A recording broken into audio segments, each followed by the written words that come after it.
आज हम बनाएंगे राजस्थान की स्पेशल मिठाई खुरमा। इसे बनाना बहुत आसान है और घर के सामान से बन के तैयार हो जाते हैं। खाने में बहुत टेस्टी लगते हैं। तो अगर आप भी स्टेप बाय स्टेप खुरमा घर पे बनाना चाहते हैं तो आप एक बार मेरे कहने पे ये रेसिपी जरूर ट्राई कीजिएगा।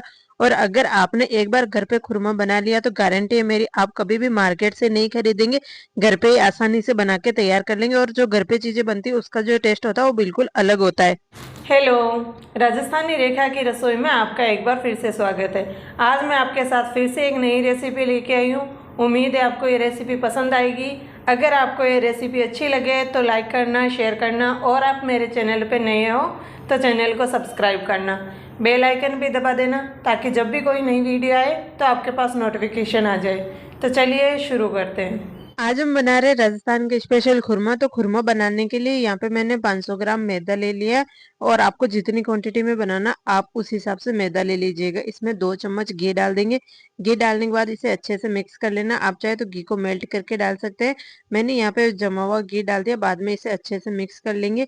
और इसका जो मोइन है वो एकदम परफेक्ट लगा के तैयार करना है। घी डालने के बाद हम इस तरह से मुट्ठी बांधेंगे ना, तो मुट्ठी बन जाती है। तो एकदम परफेक्ट मोइन है। आप चाहे तो यहाँ पे घी की जगह तेल भी डाल सकते हैं, लेकिन जो घी से जो खुरमा बनते हैं ना वो टेस्टी बनते हैं। मार्केट से तो वैसे भी तेल के बने हुए लाते हैं, लेकिन अगर घर पे बना रहे हैं तो हम इसमें घी डाल के बनाएंगे ना, तो ये हमारे खुरमा है वो थोड़े ज्यादा हेल्दी बनेंगे।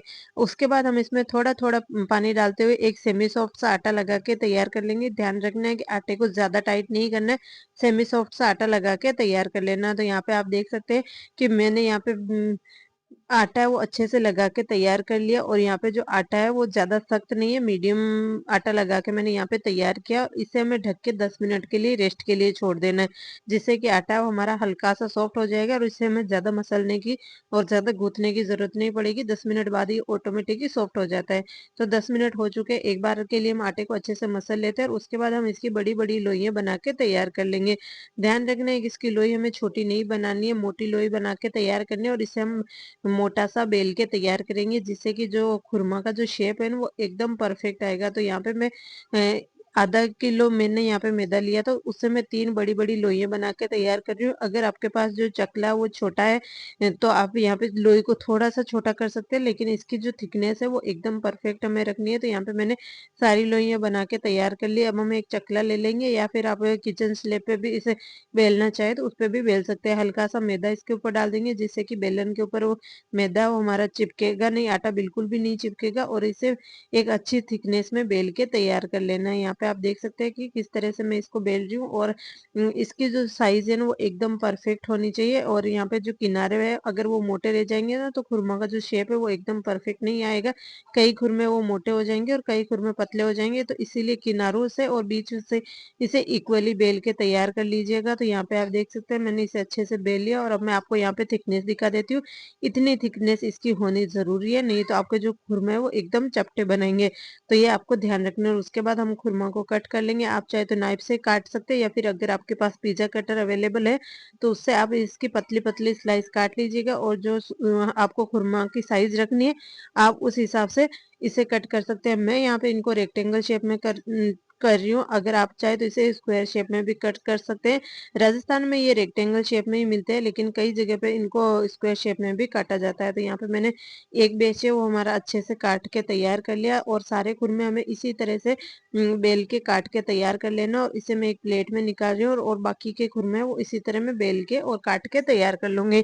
यहाँ पे मैंने कढ़ाई में पहले ही तेल गरम करके रखा है, क्योंकि अभी मैंने थोड़ी देर पहले मटरी फ्राई की। तो तेल हमारा पहले से ही गर्म है। तो इसमें हम खुरमा डाल देंगे। और आप को अलग अलग एक एक करते हुए खुरमा डालने की जरूरत नहीं है, आप एक साथ भी डाल सकते हैं। लेकिन ये जरूर ध्यान रखिए कि तेल है वो आपके हाथों पे ना आए। तो एक बार मेरे हाथ में जितने खुरमे आ रहे हैं उतना मैं डाल रही हूँ, और ध्यान से डाल रही हूँ, जिससे कि तेल के छींटे हाथों के ऊपर ना आए। और यहाँ पे जो तेल है वो हमारा अच्छे से गर्म होना चाहिए। और गैस की फ्लेम मैंने यहाँ पे मीडियम रखी है। ध्यान रखना है कि आपको गैस की फ्लेम हाई नहीं रखनी है। अगर आप गैस की फ्लेम हाई रखेंगे ना तो ये जो खुरमा हमारे ऊपर से तो फ्राई हो जाएंगे, लेकिन अंदर से कच्चे रह जाएंगे और बाद में ये कुरकुरे नहीं बनेंगे।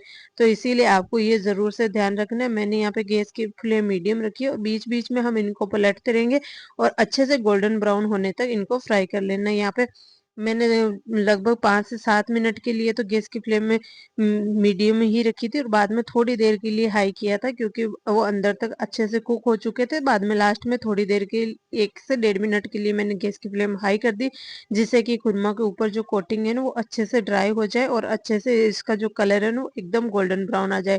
तो यहाँ पे आप देख सकते हैं कि खुरमा हमारे अच्छे से फ्राई हो चुके हैं और ये एकदम खस्ता खुरमा हमारे बनके तैयार होंगे।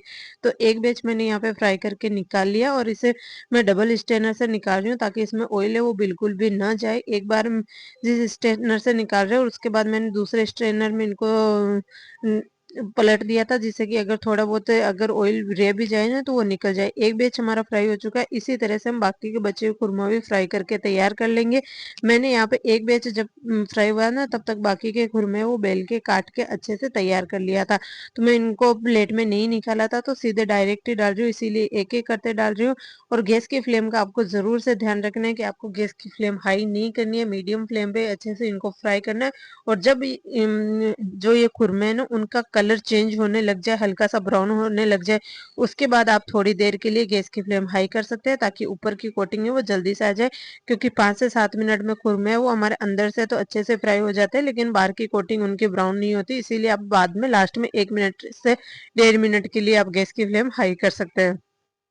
तो यहाँ पे आप देख सकते हैं कि दूसरा बैच भी हमारा अच्छे से फ्राई हो चुका है, तो इसे भी हम निकालेंगे और इसी तरह से हमें सारे खुरमे है वो फ्राई करके तैयार कर लेना है। मैंने यहाँ पे 3 बार में पूरे खुरमे वो फ्राई करके तैयार कर लिया था।